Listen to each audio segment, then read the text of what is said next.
Hello and welcome to the video presentation of my project, the Vehicle Pollution and Detection System. This project is divided into two parts. Today, I will provide a simple demonstration and a basic understanding of how it works. In the second part, I will share a detailed and in-depth explanation of the components and how they function together. Let me begin with a quick overview of the project goal. The device is designed to be mounted on a vehicle silencer or exhaust pipe. It measures the pollution produced by the vehicle in real time once every day while the vehicle is running.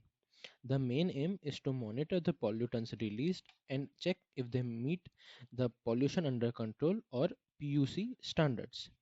If the pollution levels exceed the norms, the system alerts the user that there is a problem with the engine or the filtration system causing excess pollution. At the heart of the system are the gas sensors and the main microcontroller. What makes this project unique is its master-slave configuration. The sensor unit acts as a slave microcontroller connected to a master microcontroller that could be on the vehicle's onboard unit. Let me introduce the components I used. There are two gas sensors, MQ7 and MQ135. Connected to an Arduino Uno R4 which acts as the slave microcontroller. This slave microcontroller communicates with the master microcontroller and ESP8266 via I2C protocol. I choose ESP8266 because it has inbuilt Wi-Fi capabilities. For power, I used a 12-volt supply combined with a buck boost converter that steps it down to 5 volts. Additionally, there is a relay and a pump setup. The pump supplies coolant to the exhaust pipe to keep it cool so the gases reaching the sensor don't damage them. Inside the car, there is a display screen which communicates with the 8266. This screen not only receives data but also sends commands to the Arduino Uno via the ESP microcontroller.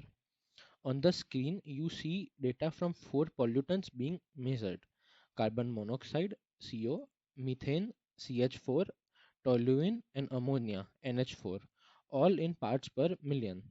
The status indicates whether the pollution level comply with PUC norm. There are four commands associated with the screen interface.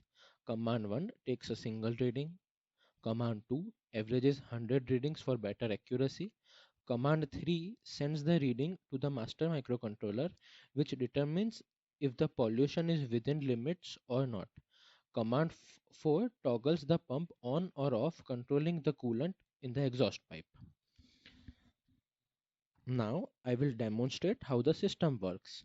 First, I will show the pump in action. When I press the pump button, the coolant circulates through the exhaust pipe, cooling it down. As I turn on the pump, the coolant is flowing and cooling the exhaust down. Next, I will demonstrate pollution detection. I introduce smoke into the exhaust chamber and wait for it to fill up. Once the smoke has reached the sensors, I will press command 1 to take a reading and command 3 to check pollution levels. As you can see, the system detected that the pollution is above acceptable limits. The warning light on the display meant to represent a dashboard indicator turns on. Thank you so much for watching this presentation on my vehicle pollution and detection system. I truly appreciate your time and interest. The parts I used are linked below and the full project code is also available on my GitHub.